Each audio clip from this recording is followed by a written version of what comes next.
Дивоградбата на водно под Марково Крувче ќе биде урната, уверува градоначалникот на општина Кисела Вода Орце Ѓоргиевски.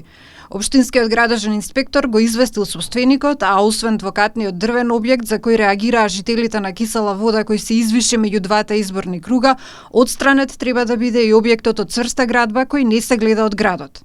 Тоа е актуелно прашање кое што се појави во јавноста. Ние една од првите заложби наши е да ги констатираме сите нерегуларности и неправилности, а една од нив е баш тој објект козарница, односно човекот чува кози на тоа место. Мене не ми е важно кој е собственик на истото, од аспект што и родител мој да е, тука толеранција нема да има, за тоа што таму му текнало на некој да го гради, нема одобрение за градба.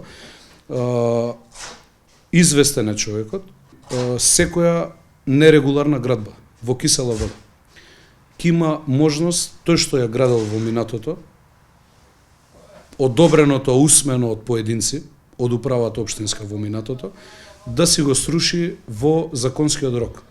Доколку не си го сруши и не постапи, тогаш општината ќе го руши и ќе си ги сноси финансиските импликации за сето тоа.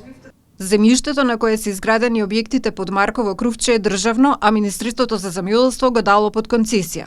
Концесионерот, без одобрение од општина Кисела Вода, изградил објект од дрво, а меѓу двата изборни круга му додаде уште еден кат и покрив.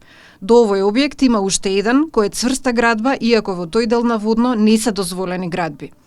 Оваа недела општина Кисела Вода почна акција за уривање дивоградби. Навлезот во Драчево урна индустријска хала која собственикот почнал да ја гради на крајот на летото без каков било документ, а во процедура за уривање се уште два објекта.